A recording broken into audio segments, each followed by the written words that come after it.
আজকে সবাই মিলে ঠিক করলো যে মামাদের পুকুরে নাকি মাছ ধরবে। তো যাই হোক, সবাই মিলে এখন রওনা দিচ্ছে মামাদের পুকুরে। পুকুরটা আমাদের বাড়ি থেকে অনেক দূর। তো এই যে দেখতে পাচ্ছ পুকুরে, তো এসে দেখি কি অবস্থা। এই যে শাপলা গাছগুলি, তো এগুলি আগে তুলতে হবে, তা না হলে মাছ ধরা যাবে না। তো সবাই মিলে এখন এগুলি তুলছে।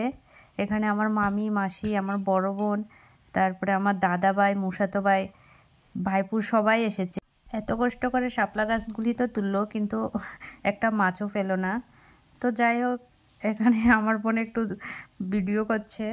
তো এই যে দেখতে পাচ্ছ, আবার চলে এসেছি আমাদের বাড়ির পুকুরে। এবার আমাদের বাড়ির পুকুর থেকে এই মাছগুলি ধরা হয়েছে। তো এখন আমার বড় বোন সব মাছগুলি কেটে নিয়েছে। মাছগুলি কাটতে কাটতে প্রায় সন্ধ্যা হয়ে গেল। আমি হলে তো প্রায় একদিনের মতন মনে লেগে যেত। যাই হোক, তো এখন ছোট মাছগুলি রান্নাও হয়ে গেছে। আমার বড় বোন রান্না করেছে, আর আমি এখন বড় মাছগুলি রান্না করব। তারপরে আজকে আবার আমার বিলোনিয়া থেকে আমার একটা দাদা আসবে, তো সেজন্য আজকে আবার একটু পোলাও রান্না করব, আর ফাটার মাংস আর একটু চিকেন। তো সেজন্য আজকে আবার আয়োজন শুরু করে দিলাম। এর আগে তো দম বিরিয়ানি রান্না করেছি আগের দিন, তো ভাবছি না আজকে পোলাও রান্না করব। তো এখন এখানে এই যে দেখতে পাচ্ছ, এগুলি হচ্ছে চিকেনের সব রেডি করছি, আর এদিকে মাছের ঝোলটাও হয়ে যাচ্ছে। তো মাছের ঝোলও প্রায় হয়ে গেল। তারপরে আমি চিকেনটা নামিয়ে নেব, তারপরে পোলাওটা রান্না করে সবশেষে ফাটার মাংসটা রান্না করব। তো এখন আমি মাংসের জন্য কড়াইতে একটু তেল দিয়ে দিলাম। তো মাংস রান্নাও হয়ে গেল, তোমাদের আর দেখালাম না।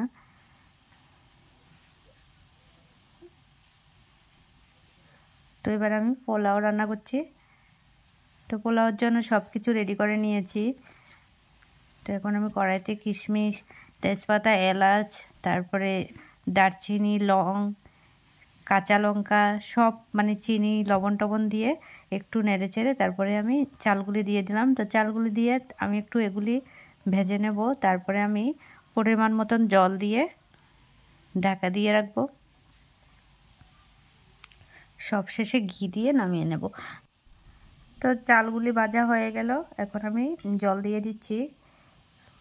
অ্যাকচুয়ালি যতটা চাল দিয়েছি তো তার ডাবল জল দিয়ে দিলাম। তো এদিকে আমার পোলাও রান্না প্রায় মোটামুটি শেষ হয়ে আসছে, সেই জন্য পাঁঠার মাংসটা রেডি করে নিচ্ছি।